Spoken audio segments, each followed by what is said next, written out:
This is Clark County's EMS pit crew model for high-performance CPR. This will be based on our 3-rescuer model where fire response crew arrives first.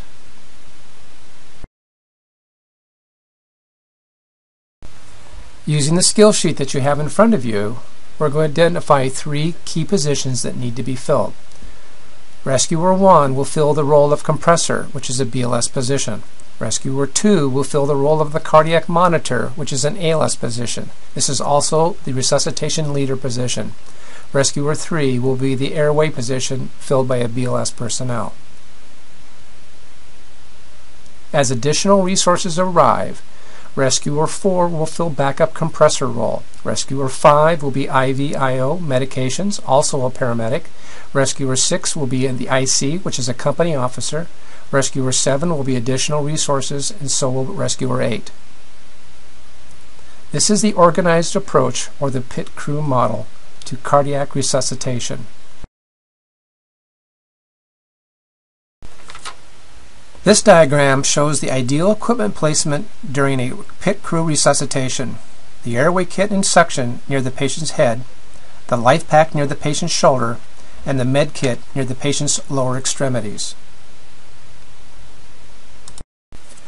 Here we're going to watch as the 3 crew fire responders arrive to a patient's side. Rescuer number 1, the compressor, determines cardiac arrest, exposes the chest, and begins compressions. Rescuer number 2, the ALS member, turns on the monitor to timestamp when CPR began.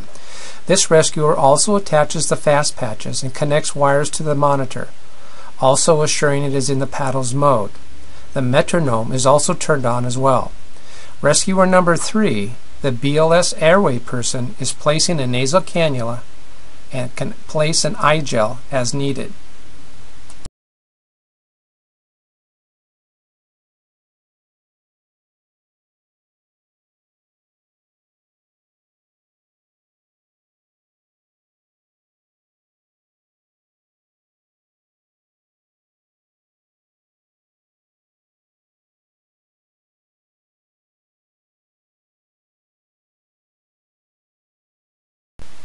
Because additional help has not arrived yet, Rescuer number 2, the ALS team lead, is beginning the duties of position number 5, which is the IV/IO and medications position.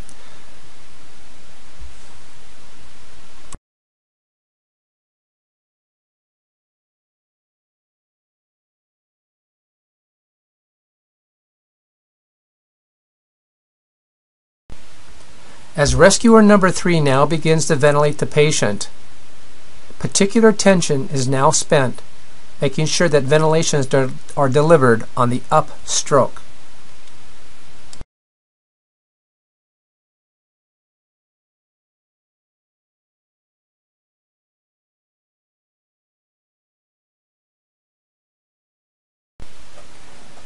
As AMR arrives, rescuer number 2, the resuscitation leader, delegates the unfilled positions. The AMR medic will fill position number 5, which is the IV/IO medications role, while the BLS crew member will assume position number 4, the backup compressor.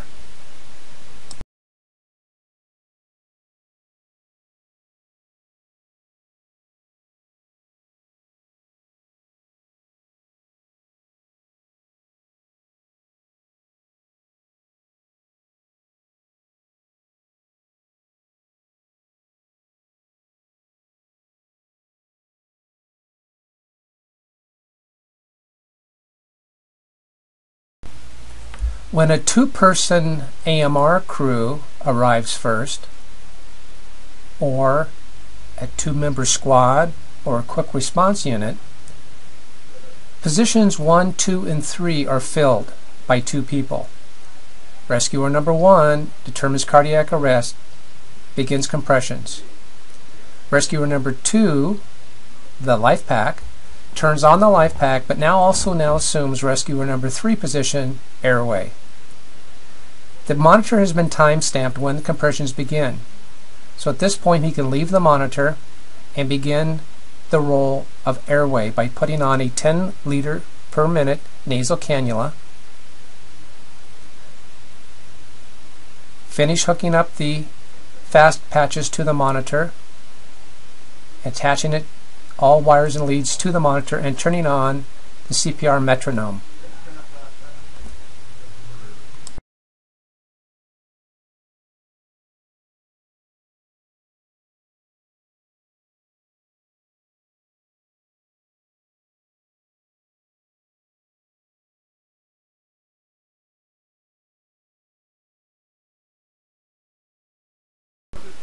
As fire first responders arrive, they will automatically fill positions 3, 4, and 5.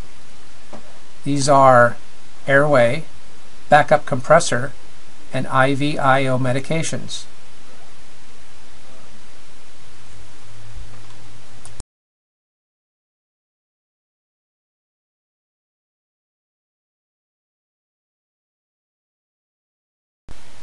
The first arriving paramedic is the team lead for resuscitation. Here he is relieved by a BLS personnel at the airway, allowing him now to be resuscitation leader for the remaining code. To summarize some key points, remember we are now placing a nasal cannula at 10 liters per minute during a cardiac resuscitation. An eye gel is an acceptable initial airway device. Practice upstroke ventilation. Minimize interrupting the chest compressions. BLS owns the code. And utilize the LifePak metronome.